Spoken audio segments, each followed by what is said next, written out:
beri kuis lewat games, mereka lebih semangat dibandingkan dengan ketika saya menerangkan.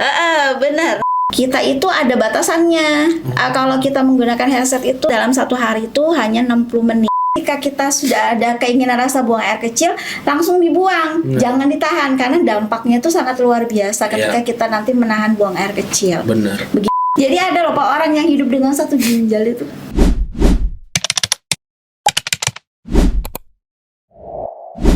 KKN Karya Kreatif Nusantara. Assalamualaikum warahmatullahi wabarakatuh, Bu Enggar. Waalaikumsalam warahmatullahi wabarakatuh. Apa kabar Bu Enggar? Alhamdulillah baik. Jangan tegang loh Bu. Gak. Iya, jangan tegang. Bismillah. Iya, kita ini kan ngobrol apa ya? Curcol aja. Oh iya, Ya. siap. Sibuk apa nih Bu Enggar sekarang? Sibuknya Jangan bilang ngurus anak sama gitu. seperti sehari-hari tuh jadi ibu rumah tangga, Oke. terus ngajar, Ngajar jadi juga. ibu kos. Banyak perangkapnya, banyak betul itu. Gak Pak, melanjutkan bisnis keluarga. Oh, alhamdulillah. Sama Jadi, iseng-iseng punya warung kecil-kecilan. oh ya. Jadi guru apa nih? Guru biologi Pak. Guru biologi? Iya. Di sekolah? SMA. SMA apa? Kalau di SMA biologi, kalau di SMK-nya saya ngajar PIPAS. Oke. Kalau di SMP-nya IPA. Yo, di sekolah apa namanya? Di SMP SMK Nusantara. Oh, jadi ngerangkap ya dari jadi guru SMP, guru SMA, guru SMK ya Bu ya? Ya. Lebih Karena ke- ini bagi saya gimana? nih rumah kedua saya nih Pak. Oh gitu, bukan rumah ketiga ya? Bukan. Oh iya, rumah kedua. Berarti sudah lama ya di Nusantara Alhamdulillah. ya? Alhamdulillah. Nah, ngomong-ngomong masalah ilmu biologi, memang pendidikannya Ibu Enggar kelulusannya ilmu biologi atau? Iya. Benar. Lulusan mana Bu? Dari Universitas Mula Warman Samarinda Pak. S1. S1. Oh, tahun berapa lulusnya? Lulusnya itu tahun 2009. 2009. Lama juga ya itu ya. Nah, kalau untuk ilmu biologi sendiri itu Bu Enggar, itu mulai muncul di dunia ini tahun berapa ya? Karena kita tahu tuh kan ilmu biologi kan ilmu sains juga itu ya. Kira-kira munculnya di Sejarahnya iya, berarti ya, Pak, sejarahnya ya? sejarahnya mungkin bisa Ini ceritakan. sepengetahuan saya aja ya Pak ya. Iya. Jadi kalau sepengetahuan saya tuh ilmu biologi itu kan ilmu yang paling tua ini Pak. Oh gitu. Jadi terus ilmunya ini mulai berkembangnya, mulai terkenalnya itu mulai abad ke-15 ke-16 ketika maraknya penemuan dari Robert Hooke sama Anthony van Leeuwenhoek. Jadi mereka ini sama-sama menemukan sel, Ya. cuma bedanya kalau yang Robert Hooke ini menemukan selnya dari makhluk hidup yang mati, kalau yang Anthony ini dia dari makhluk hidup yang Hidup. selnya ini dari makhluk hidup gitu. Oh, makhluk hidup. Nah, kalau makhluk hidupnya apa? Binatang kah atau gimana? Waktu itu binatang. Binatang. Oke. Kemudian ditambah lagi Anthony van Leeuwenhoek ini pertama kali dia yang melakukan percobaan menggunakan mikroskop, makanya beliau dikenal sebagai penemu mikroskop. Oh, begitu. Kemudian seiring berjalannya waktu, ada kita sejatinya manusia itu kan dia selalu ingin punya rasa ingin tahu. Iya, benar. Jadi kemudian mempelajari gejala-gejala alam. Oke. Kemudian muncul lagi teori evolusi. Iya. Kemudian berkembang lagi menjadi beragam cabang ilmu biologi. Jadi ilmu biologi ini juga ilmu paling tua ya? Ya, karena kan biologi itu kan aslinya kan artinya itu adalah ilmu kehidupan, Pak. Ilmu Jadi dari kehidupan, bahasa iya, Yunani kalau apa namanya? Bios itu kan artinya hidup. Oke. Kalau logis itu kan artinya ilmu. Jadi dari situ tuh dia bercabang-cabang, ada ilmu botani, kemudian entomologi yang mempelajari serangga, kemudian zoologi, karnikologi dan lain sebagainya. Banyak banget. Dan ini asli negara mana Bu yang menemukan ilmu biologi? Kenapa, Pak? Yang tadi barusan Bu Enggar saya jelaskan itu loh. Negara mana Negara mana? asalnya? Apa ya Pak ya? Spanyol, Itali? Ada Pak satu negara tapi saya lupa. Cuma yang saya ingat itu yang waktu di Mesir, yang heboh-hebohnya tuh pada saat di Mesir. Nah, kalau dari tadi kan Bu Enggar sudah menceritakan ya, ilmu biologi itu kan ilmu kehidupan. Nah, pada waktu itu kalau boleh diceritain pasti ada sebab dan akibat dong ilmu biologi itu muncul. Nah, pandangan dari Bu Enggar sebagai guru biologi, sejarahnya seperti apa? Kok bisa muncul biologi ini kayak gimana? Apakah pada waktu itu manusia pada zaman itu ada meriset sesuatu tentang binatang kah, tumbuhan kah, atau manusia tuh seperti apa? Karena kan nggak mungkin dong ilmu itu tercetus tidak ada sebabnya, bener kan? Nah itu mungkin bisa dijelaskan lah Bu. Jadi tadi kan saya bilang Pak, kalau manusia itu sejatinya adalah makhluk hidup yang selalu punya rasa ingin tahu. Nah, jadi dia salah satunya itu adalah ingin tahu bagaimana dia bisa terus bertahan hidup. Nah, bertahan hidup ini kan kita dengan salah satunya itu adalah dengan cara makan. Nah, jadi bagaimana dia menumbuhkan makanan ketika tidak ada orang lain? Berarti dengan cara bertanam. Bagaimana cara menanam yang baik? Nah, jadi dia tuh dari rasa ingin tahunya itu timbullah makanya dia mempelajari sedikit demi sedikit. Oh, begini loh cara menanam. Oh, ketika kita berburu, nah mereka pengen makan daging gitu. Mereka ketika berburu mereka harus tahu mana hewan yang bisa dimakan, mana yang tidak. Kemudian cara beradaptasi, kan gitu Pak ya. Jadi karena sejatinya dia tuh rasa ingin tahunya itu besar, makanya jadi berkembang terus sampai sekarang loh Pak. Jadi biologi itu kalau menurut saya itu sampai sekarang itu bakal akan terus dipakai. Bahkan selama kehidupan itu masih ada. Jadi contohnya sekarang itu seperti berkembangnya bioteknologi. Nah, bioteknologi itu kan salah satu cabang ilmu biologi juga. Itu yang paling gampangnya aja kita lihat sekarang banyak pasangan yang belum punya keturunan. Nah, bagaimana caranya supaya punya keturunan? Dengan cara melakukan bayi tabung. Atau kalau misalnya dia tidak bisa bayi tabung, bagaimana dia mengetahui sel sperma dan ovumnya ini bagus? Kan ada di situ nanti dikasih tahu, oh begini loh cara supaya ovum kita bagus, kita harus mengkonsumsi apa, seperti itu. Ada juga ditambah dengan suntik hormon dan lain sebagainya. Itu sih Pak yang saya tahu. Karena kan sejatinya kan manusia itu kan memang berasal dari ilmu biologi. Benar. Ya tadi Bu Enggar bilang kan kita kan berawal dari sperma. Yang dimana sperma itu kan bertemu dengan sel telur yang ada di dalam wanita seperti itu ya kan. Makanya kembali lagi ilmu biologi bukan sampai kapan pun, sampai akhir kiamat pun akan dipelajari. Selama kehidupan masih ada ya. Benar Bu. Kembali lagi, kalau dari Bu Enggar sendiri nih, untuk sistem pembelajaran terhadap siswa-siswi ini, apakah pakai metode pembelajaran yang lama atau yang sekarang modern? Dalam arti kan kalau guru sekarang kan lebih ke arah pendekatannya, bagaimana anak itu bisa menerima ilmu yang sudah sudah diterangkan oleh gurunya. Kalau zaman dulu kan belajar, guru cuma nerangin gini-gini aja, langsung cuma ke lab, habis itu sudah ya kan. Karena kan kemarin tuh saya sempat ada bintang tamu guru fisika itu, dia lebih ke arah ke luar, ke alam, ke mungkin ngeliat sesuatu hal yang di sekitar tanaman atau apa. Nah, kalau Bu Enggar sendiri sama atau tidak? Kalau saya menggabungkan sih Pak. Jadi menggabungkannya gini, salah satu contohnya, jadi dulu kenapa saya suka biologi, karena yang pertama gurunya mengajarkan metode bagaimana cara mudah kita menghafal. Jadi cara mudah menghafal itu salah satunya adalah dengan melakukan pertanyaan secara berulang.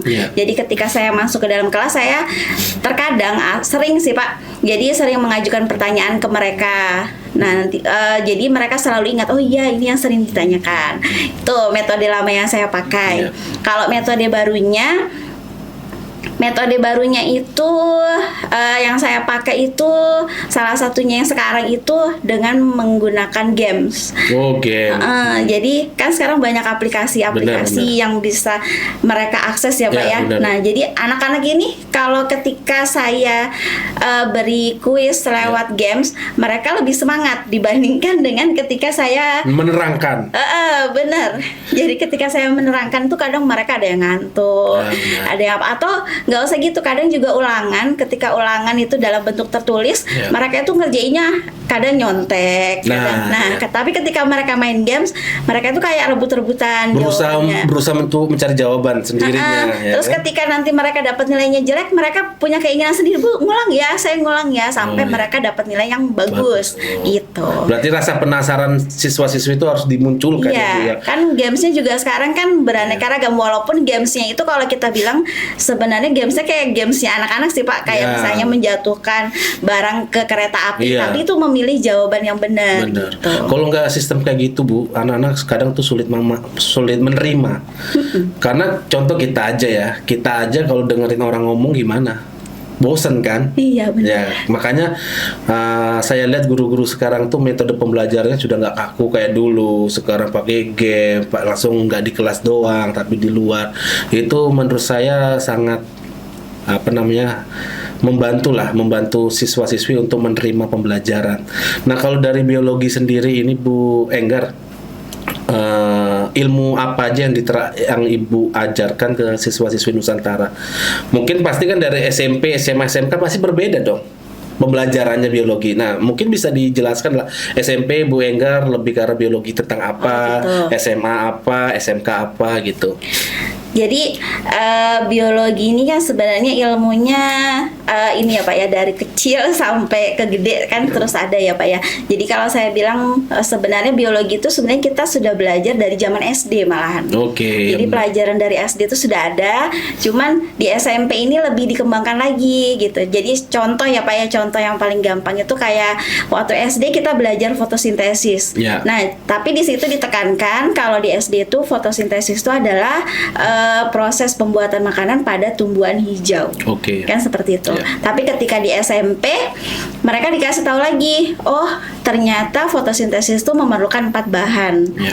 Kemudian hasilnya nanti juga oksigen dengan glukosa. Ya.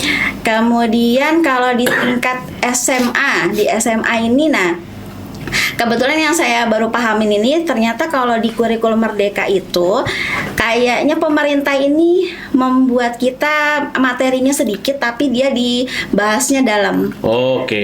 Jadi ketika kita kebetulan tadi siang saya ngajarnya tentang fotosintesis juga. Ya. Jadi bagian dari katabolisme itu ada anabolisme, salah satu contohnya adalah fotosintesis. Di situ dijelaskan lagi kalau di tingkat SMA, oh ternyata di fotosintesis ini ada 2 reaksi, ada reaksi terang, ada reaksi gelap. Reaksi terang itu ada berapa tahapannya, reaksi Oke. gelap itu juga beberapa tahapannya.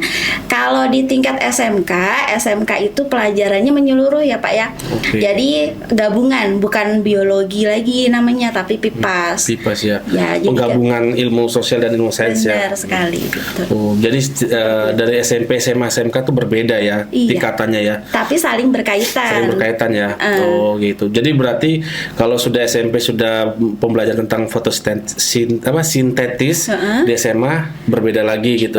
Di SMA sama, Di tapi upgrade. dia lebih detail lagi. Oh, lebih detail begitu. lagi seperti itu. Dan Ya. itu dari segi guru ya Bu Enggar agak ribet enggak? Ini kan dengan tingkatan yang berbeda.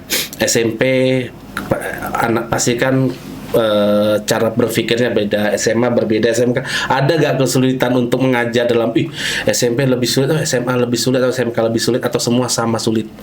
Sebenarnya kalau tingkat kesulitannya alhamdulillah sih nggak ada ya Pak ya, tapi memang setiap kita kegiatan itu kan pasti ada kendalanya. Nah, jadi kalau kesulitannya tuh zaman sekarang ini lebih mengarahkan ke anak-anak belajar sih Pak. Oke. Jadi anak-anak ini cenderung lupa. Makanya tadi saya bilang saya suka menggabungkan metode yang lama dengan yang baru. Jadi salah satu contoh metode yang lamanya itu dengan cara tanya jawab. Oke. Jadi ketika tanya jawab, itu tanya jawab juga harus ada ininya Pak. Harus ada timbal baliknya. Jadi mereka itu nggak akan mungkin mau jawab ketika kita nggak akan memberi apa-apa. Oh, bener. Jadi kalau kita bilang nanti dapat tambahan nilai ya, misalnya nilainya 80, saya bilang itu nilai keaktifan. Ini mereka akan berebutan, Oke. gitu. Jadi salah satu caranya itu memang mensupport mereka buat mau rasa ingin tahunya mereka gitu. Ya sebenarnya semua ada kesulitannya tergantung Iya, dari gurunya ya Bu ya. Berarti kalau di biologi juga diajarin tentang omnivora nggak? Iya. Omnivora, karnivora, Iya. herbivora sama juga. Nah, itu kalau misalnya apakah kalau misalnya itu kan untuk menentukan binatang spesies ya kan, kalau misalnya omnivora pemakan segalanya, karnivora pemakan daging, herbivora pemakan tumbuhan. Nah untuk pembelajaran ini di SMP ada, SMA ada, atau SMK ada, atau semuanya ada? Ada semua. Ada Cuma semua. ini Pak, kalau saya perhatikan itu di SMP, di SMA lah. Di SMA itu dia lebih spesifik lagi kan. Kalau dulu kita cuma taunya berdasarkan makanannya, hewan itu dibagi menjadi 3 aja, karnivora, herbivora, dengan omnivora. Kalau di di SMA itu lebih lagi. Jadi ada insektivora, hewan pemakan serangga, frutivora, hewan pemakan buah-buahan, begitu. Oh, sama aja ya. Iya, benar. Kalau untuk segi alat tubuh tuh juga dijelaskan juga. Alat-alat aja. Alat-alat tubuh, telinga, hidung, mata itu juga dijelaskan juga semuanya. Iya. Ada prakteknya juga, Bu? Prakteknya ada, tapi kita bukan prakteknya itu bukan misalnya mata bagaimana kita melihat gitu, bukan. Jadi kalau saya di biologi ini lebih menekankan kalau praktek itu lebih ke seperti kayak bioteknologi. Nah, tapi karena saya ini menyesuaikan dengan kondisi anak-anak, Pak. Jadi kalau bioteknologi yang sederhana, yang itu kan bisa dilakukan oleh semua orang. Jadi contoh gampangnya itu ketika mereka membuat tempe atau tape. Nah, itu kan sederhana, bisa dilihat dari YouTube. Nanti salah satu pokok penilaian yang saya nilai itu adalah kekompakan mereka. Jadi mereka harus buat video, mengerjakannya di rumah, membuat video, walaupun itu nanti dibantu dengan orang tua, tapi setidaknya mereka tahu proses. Berarti semua diajarin ya, dari segi binatang, tumbuhan, langsung habis itu organ tubuh, semuanya ya. Nah, tadi ini kita sudah bahas semua tentang lebih ke arah teori ya, kita bahas masalah biologi. Nah, ini kita di depannya ada sebuah alat ini, Bu Enggar. Ini alat biologika atau alat apa ini? Bisa dijelaskan lah, Bu? Kalau ini namanya ini alat, Pak. Ini kalau di laboratorium ini salah satu alat biologi. Jadi ini sebenarnya namanya adalah mikroskop cahaya. Jadi mikroskop cahaya itu dibedakan menjadi 2, ada monokuler dan juga ada binokuler. Monokuler itu dia yang punya satu lensa okuler. Saya lebih suka menerangkan ke anak-anak itu, jadi lensa yang ada pada mikroskop itu ada 2, ada lensa okuler dan juga lensa objektif. Bagaimana membedakannya? Kalau okuler ini adalah lensa yang dekat dengan mata. Kalau objektif ini adalah lensa yang dekat dengan benda. Ini harusnya nanti ada bendanya di sini, Pak. Nggak ada bendanya nih? Nggak ada. Bendanya berbentuk apa? Apanya? Contohnya bendanya. Kita biasanya bisa melihat dari mikroskop itu, contoh yang paling gampang ketika kita menggunakan ini adalah mengamati sel bawang merah.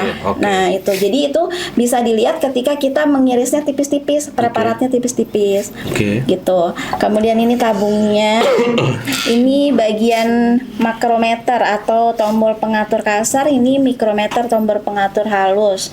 Kemudian ini revolver, ini objektif. Kemudian ini lengan mikroskopnya yang fungsinya untuk ketika memegang. Kemudian ini meja. Kemudian ini cermin, ini diafragmanya. Kemudian ini kaki mikroskop. Jadi biasanya kalau di SMP itu diajarinnya cara memegang mikroskop yang baik dan benar. Itu. Jadi ketika tangan kanannya itu memegang lengannya, tangan kirinya itu memegang bawahnya. Jadi nggak boleh asalan. Iya. Berat kayak itu, Bu? Nggak enteng ya. Ini bisa ngeliat ini nggak kayak misalnya kita melihat air, misalnya ada air nih, kita taruh di sini untuk ngeliat. Kalau air bisa, Pak. Jadi kalau ini dia benda-benda yang spesifik aja. Contohnya kayak tadi saya bilang sel itu kan bagian terkecil makhluk hidup ya, Pak. Yang bisa dilihat itu jadi contoh yang paling gampang itu kayak sel bawang. Dan ini kan dia harus diarahkan ke cahaya. Kalau ketika cahayanya itu tidak cukup, dia tidak akan kelihatan. Air kan juga banyak selnya itu. Iya. Nah, itu berarti air bisa. Berarti bisa ngeliat kuman-kuman Nggak dalam. bisa. Nggak bisa. Yang saya pernah tahu itu adalah Namanya mikroskop elektron. Itu yang perbesarannya bisa sampai jutaan.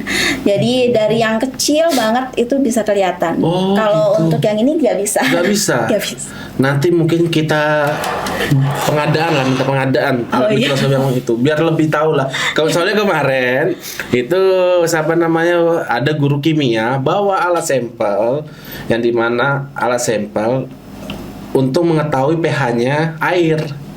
Pas dicoba kebetulan tuh air minum yang dikonsumsi teman-teman sini pH-nya sampai 7 atau berapa gitu. Jadi mana nggak bisa dikonsumsi. Jadi kayak itu. Mungkin nanti ke depannya kalau misalnya nanti Bu Enggar datang ya mungkin bisalah lebih ke arah prakteknya hasilnya lah ya Bu ya. Nah kalau yang selanjutnya nih apa nih Bu? Kalau ini di biologi ini namanya torso, Pak. Apa? Torso itu adalah potongan bagian tubuh manusia. Jadi ini adalah bagian telinga. Jadi kan paling suka sih saya kalau menjelaskan tentang telinga Oke. karena zaman sekarang kan teknologinya canggih ya Pak Canggih ya. banget. Nah anak-anak ini kan punya kebiasaan mereka suka mendengarkan headset. Ya benar. Dan itu kadang juga Bahaya itu. headsetnya itu dari pagi sampai siang. Ya. Malah sekarang kan headsetnya banyak yang nggak pakai kabel, Ya, benar. jadi nggak Pakai ketahuan Bluetooth. ketika mereka pakai jilbab. Nah itu di situ saya suka menjelaskan, ternyata kita itu ada batasannya. Kalau kita menggunakan headset itu dalam satu hari itu hanya 60 menit. Oh, Karena iya. kalau lebih dari 60 menit itu bisa merusak. Wah, Ya. berarti kita pakai headset nggak boleh lebih dari 60 menit nih. Bahaya nih. Iya. Nggak boleh ya, nggak boleh ya.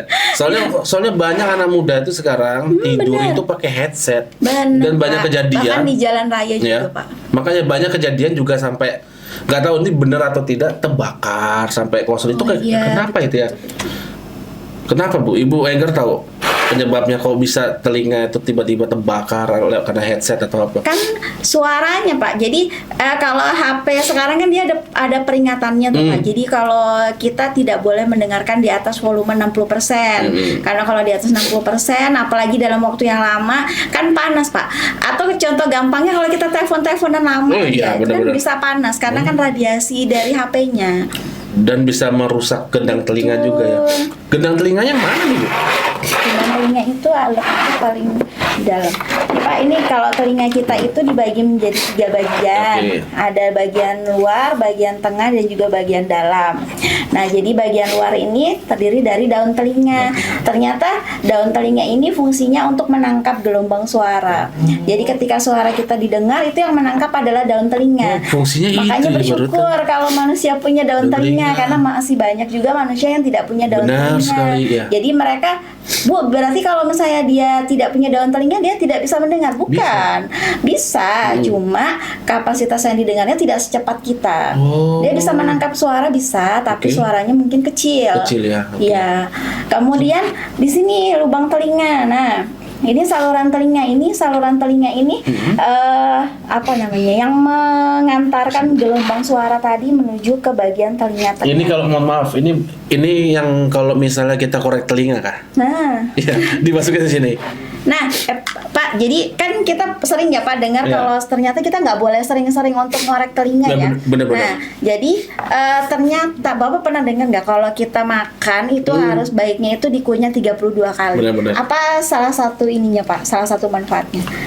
Kalau dari segi yang saya tahu adalah supaya kalau dari segi makanannya Iya, benar. supaya apa namanya? Dicernanya Dicernanya lebih cepat. langsung untuk segi dari karena kalau kita mengunyah langsung gitu juga mempengaruhi telinga. Benar Bapak. Jadi kalau kita mengunyahnya lama Pak 32 kali itu ternyata membantu kita untuk mengeluarkan Benar. kotoran dari telinga. Oke. Iya, jadi nanti otomatis dia akan keluar sendiri. Oh berarti nggak usah korek telinga? Iya, Oh nggak nanti usah. saya punya 32 kali 1, 2, Tapi 3. manusia itu jarang termasuk saya nih Pak.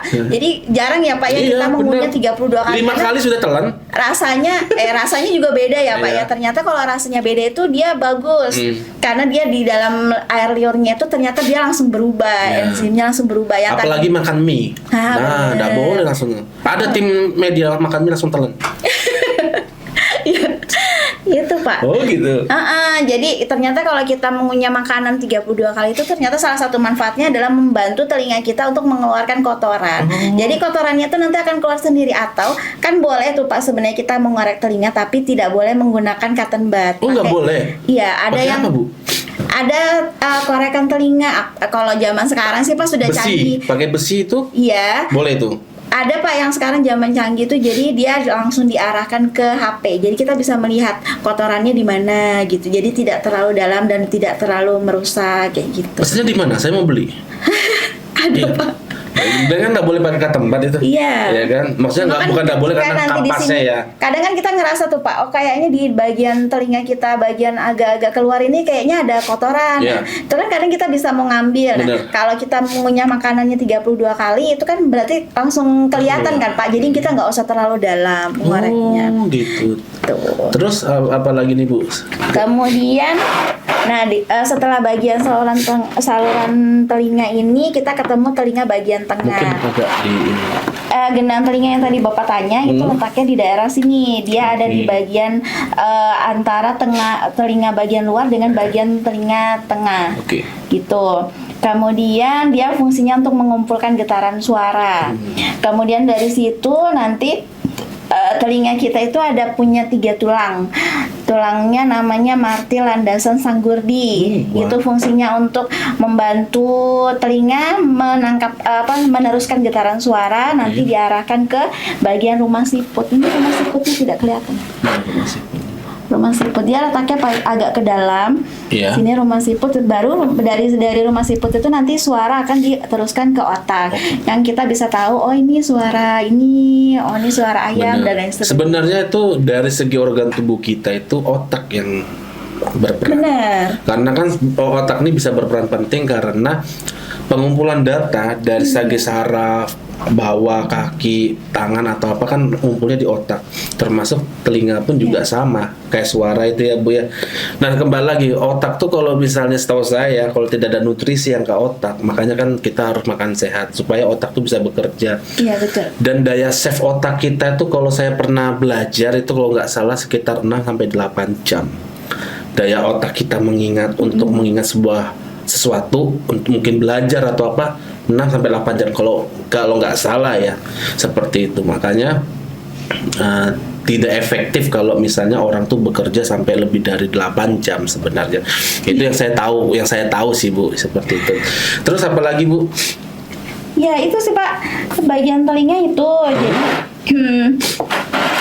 apa ya? Sudah. Jadi setidaknya dari kalau di sini biasanya anak-anak lebih nanya-nanya, Bu, gimana kalau kita mendengarkan headset lebih lama, Bu?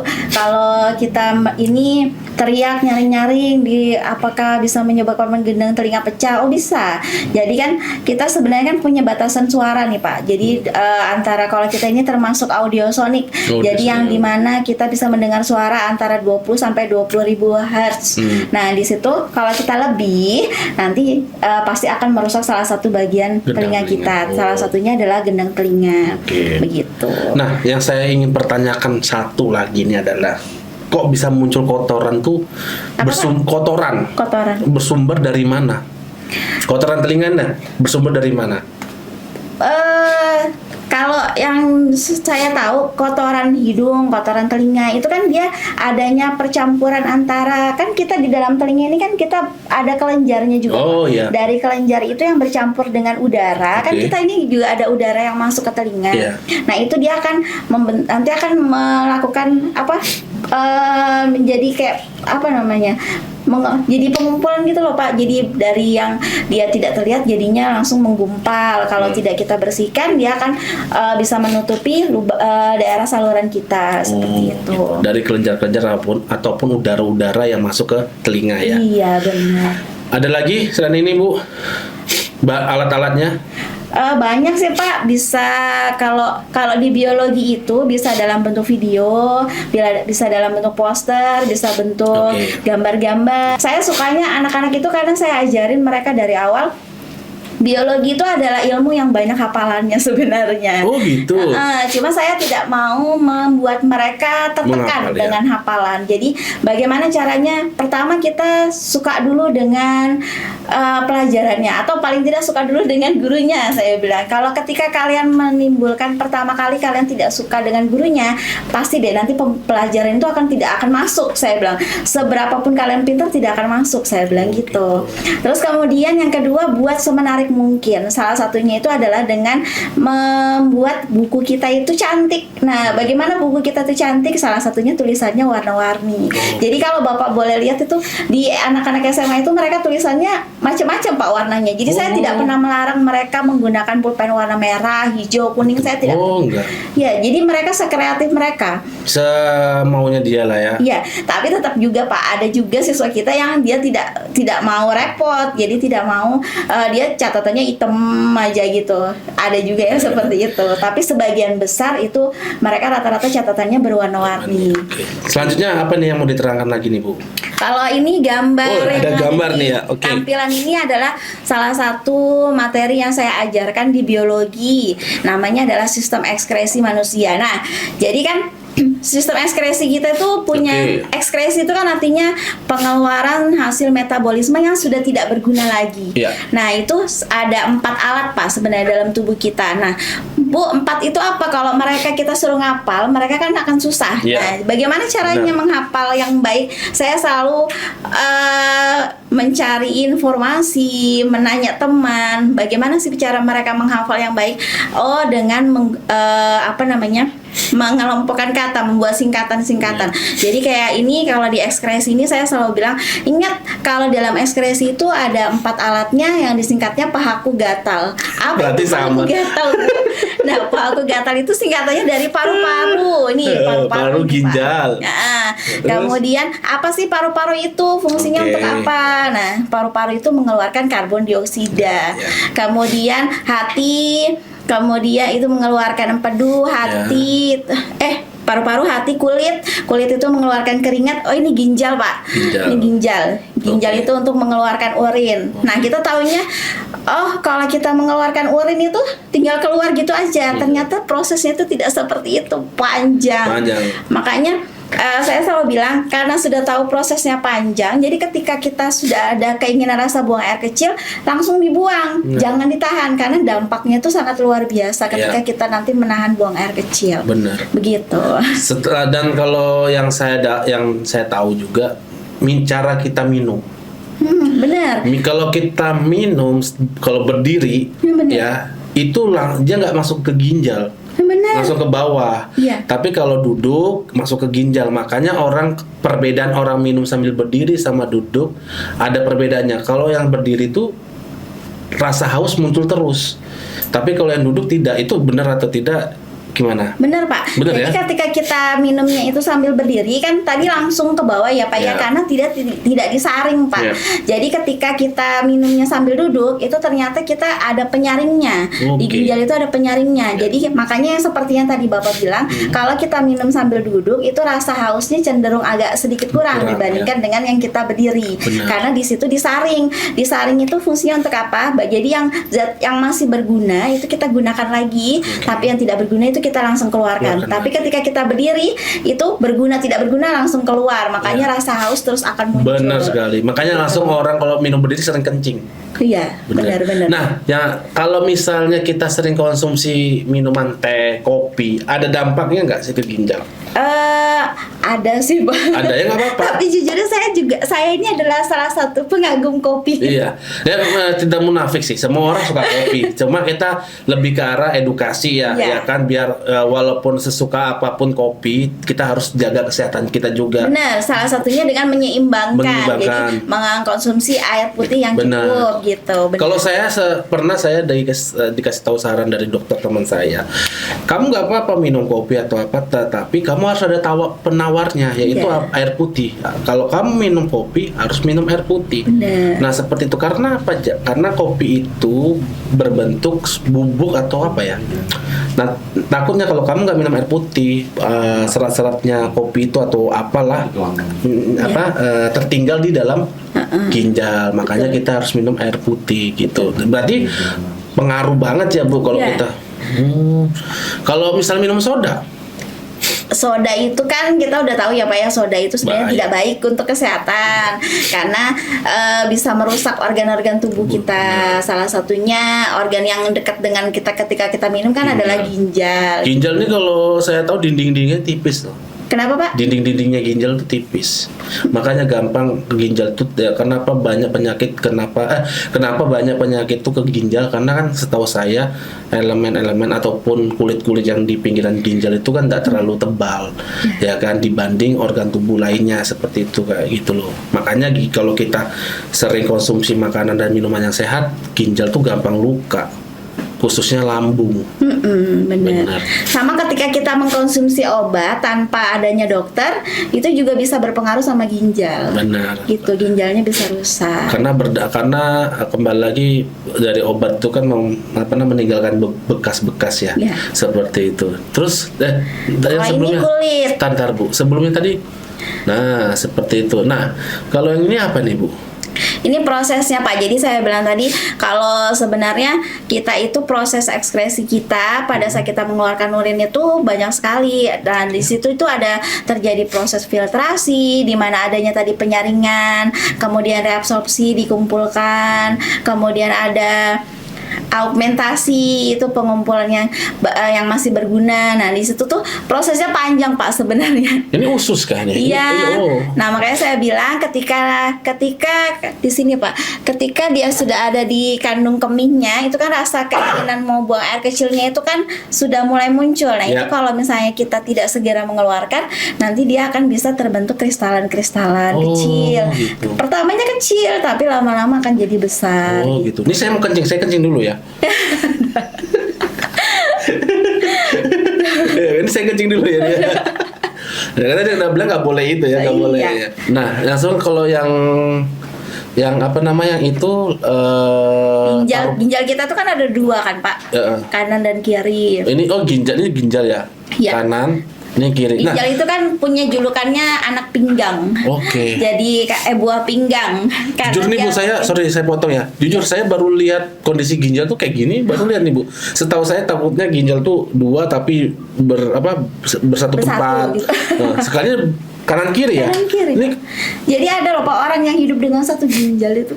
Iya, makanya itu banyak malah ya itu. Ya itulah. Nah, fungsinya sama nggak? Ginjal kanan kiri sama? Sama. Makanya kalau bisa kita itu harus menjaga kedua-duanya, karena kalau misalnya, jadi kan saya tadi bilang ada orang yang hidup dengan satu ginjal, jadi dia fungsinya sama Pak, kanan dengan kiri. Jadi ketika ginjal kanannya nanti mulai rusak, kalau ginjal kirinya masih bisa dipertahankan, bisa. Cuma bedanya dengan orang yang sehat itu dia mungkin aktivitasnya tidak bisa terlalu berat. Nggak boleh capek. Karena dia kan penyerapannya berbeda dengan kita yang masih punya dua ginjal yang sehat, begitu. Oke, next. Nah, ini kulit nih. Kulit itu adalah salah satu bagian dari ekskresi yang fungsinya itu untuk mengeluarkan keringat. Jadi betapa di sini tuh biasanya anak-anak itu kurang tertarik dengan apa sih Bu bagian itu, mereka tidak bertanya seperti itu, tapi mereka bertanya, kenapa sih Bu kita harus berkeringat? Kenapa kita kalau misalnya lari dengan anjing, kenapa kita kok anjingnya nggak keringatan ya Bu ya, kok kita keringatan ya gitu, apa sih fungsinya kita berkeringat? Mereka lebih suka nanya tentang itu sih Pak. Ya benar, kalau saya lihat binatang jarang berkeringat. Ya karena kalau setahu saya kulit dari binatang itu khususnya anjing itu tebal, bukan kulitnya tapi lebih karena bulunya tuh lebih tebal dibanding kita. Kalau kita kan bulu kan nggak ada, lebih langsung ke kulit ya. Kalau anjing kan kulitnya kan tertutup dengan bulu-bulu kan, seperti itu gitu. Sebenarnya kan kita mengeluarkan keringat ini kan karena untuk menurunkan panas yang ada dalam tubuh. Jadi makanya kita bisa berkeringat kan. Kalau kita demam itu kan kita tidak bisa keringatan. Tapi ketika kita keringatan, kenapa kita bisa demamnya langsung turun? Kan berarti dia menurunkan panas. Benar. Nah, ternyata binatang juga seperti itu. Binatang juga harus menurunkan panasnya. Tapi caranya berbeda dengan kita. Gitu. termasuk keringat ini juga bisa menguruskan badan. Itu kok bisa. Itu gimana tuh, Bu? Kita sering olahraga berkeringat, itu bilangnya untuk menguruskan mengurangi kalori. Ya benar tidak? Benar. Terus gimana, Bu? Prosesnya ya bisa dijelaskan nggak, kalori itu kayak apa bentuknya, ada nggak di sini? Kalau Nggak ini ada ya? Kalau prosesnya sih ini Pak ya, maksudnya kalau misalnya kita olahraga kemudian kita mengeluarkan keringat kan, Ya. kalori atau makanan-makanan atau lemaknya tadi yang di dalam tubuh kita itu kan mereka diolah di Ya. dalam tubuh kita sehingga dia akan berubah menjadi keringat Ya. seperti itu. Jadi yang tidak keringat itu kan adalah salah satu yang tidak berguna di Ya. dalam tubuh kita, makanya kita keluarkan. Terus kalau misalnya kenapa kita kalau misalnya kita tidak berkeringat, kenapa itu cenderung membuat badan kita semakin besar? Ya, itu kenapa itu, Bu? Itu ya karena di dalam tubuh kita yang lemak yang tadinya harus dikeluarkan itu tidak dikeluarkan. Oke. Seperti itu. Sama kalau anak-anak sekarang ini lebih, Bu, kenapa ya saya bisa jerawatan gitu Ya. mukanya. Nah, itu ternyata salah satu dampak dari kita tidak berkeringat juga bisa. Oke. Tuh. Kalau untuk di satu sisi kulit ini juga dipengaruhi oleh keseharian kita ya. Misalnya kita tuh kalau kurang cukup tidur, suka begadang, itu juga bisa merusak kulit ya sebenarnya. Oh, bisa. Iya kan? Karena makanya orang kalau suka begadang atau wajahnya atau apa kan nggak sehat ya. Iya. Bener. Itu Karena sebenarnya ketika kita tidur itu kan sel-sel kita itu kan sebenarnya bekerja, Pak. Iya. Jadi kalau misalnya kita bergadang, Iya. itu yang sel yang harusnya kita bekerja dan yang lainnya beristirahat itu dia malah kebalikan. Oke. Itu yang membuat kenapa badan kita, wajah kita tuh jadi tidak fresh, Oke. begitu. Jadi kalau misalnya kita bergadang, makanya kan ada lagunya ya, Pak ya. Kalau bergadang itu kan harus ada tujuannya Iya, gitu. benar. Kalau misalnya tidak ada, Ngapain? itu merugikan diri sendiri karena kita secara tidak langsung kayak mengambil jatah istirahatnya Oke. sel-sel yang ada dalam tubuh kita. Oh, gitu. Oke, fix. Nanti saya habis sholat isya jam 8 ke setengah 9 langsung tidur. Nanti kalau ada yang WA, ayo ngopi enggak saya? Saya kepingin kinclong wajahnya. Iya, karena kebutuhan skincare mahal kan. Baik tidur aja cepet. Terus apa lagi? Ada lagi yang mau dibahas ini? Bagus nih, sebenarnya menarik biologi ini. Ada lagi nggak, Bu Enggar? Enggak. Sudah cukup? Udah. Oke, sudah cukup. Berarti pada dasarnya adalah biologi ini adalah ilmu kehidupan. Iya. Yang betul. dimana nggak bisa kita pungkiri, setiap detik, setiap menit, jam kita berbau dengan ilmu biologi. Iya. Ya kan? Kita keluar dari ruangan, rumah atau apa, sudah ada unsur biologinya ya, di Ya, mana ada tumbuhan, ada binatang seperti itu. Dan kedepannya semoga ilmu biologi ini bisa berkembang sebagaimana mestinya ya, Bu ya. Dan semoga anak-anak generasi penerus nih bisa memahami lagi tentang ilmu biologi ya Ya. kan. Apa yang mau disampaikan lagi, Bu Enggar? Enggak. Buat siapa ini, Pak?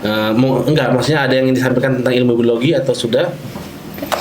Jadi biologi itu kan ilmu tentang kehidupan.